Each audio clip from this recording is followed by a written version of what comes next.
Chrysler Group owes a deep debt of gratitude to taxpayers in both Canada and the United States for the loans that enabled a re-energized and a restructured company to emerge.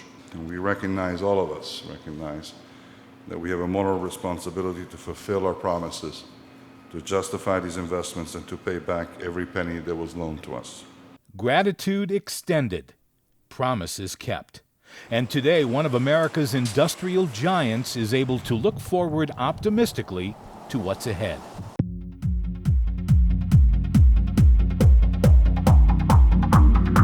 The resurgence of Chrysler is a national story of recovery on many levels, involving workers and companies from all 50 states.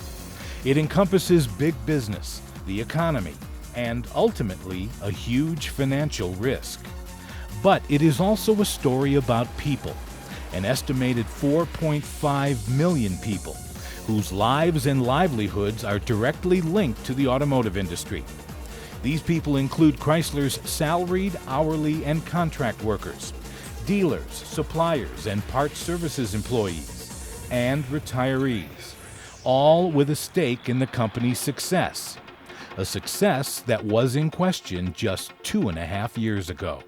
Flashback to October 2008. The National Auto Dealers Association reports year-to-date U.S. auto sales are down 31%. Layoffs and plant closures are rumored throughout the Auburn Hills complex. December 2008, Chrysler announces that it is dangerously low on cash, raising concerns that the company could file for bankruptcy, shutting down all operations permanently. Among those plants slated to be closed is Sterling Heights Assembly, which is scheduled to be shuttered for good at the end of 2010. In late December 2008, President George W. Bush announces a $13.4 billion rescue loan for the American automakers, including Chrysler. June 10, 2009, a landmark day for the company, as the sale of most of Chrysler's assets to New Chrysler, now known as Chrysler Group LLC, is completed. The federal government seals the deal with $6.6 billion in financing. And Sergio Marchionne delivers a special message to workers at Chrysler headquarters in Auburn Hills. It is my great privilege to greet you as your new Chief Executive Officer. Although we have many challenges yet to overcome, there's not a single doubt in my mind that we will get the job done. Chrysler will be back, strong and competitive, and it will once again be a rewarding place to work. It is not often in business or in life that you receive a second chance. But questions remained. Would Chrysler be able to survive and thrive while competing for the hearts and minds of motorists around the world? Would there be enough business to sustain the company? And what would be the watershed effect on the millions of workers whose livelihoods are linked to the auto industry? As early as August 2008, there were rumors that Chrysler was in talks with Fiat. And in June 2009, the two companies formed an alliance. This alliance has grown stronger and is progressing faster than anticipated. Success stories include product architecture and powertrain sharing, worldwide distribution expansion, and implementation of Fiat's world-class manufacturing processes. Chrysler's climb back to respectability and profitability did not happen overnight, but it was helped along by a series of success stories.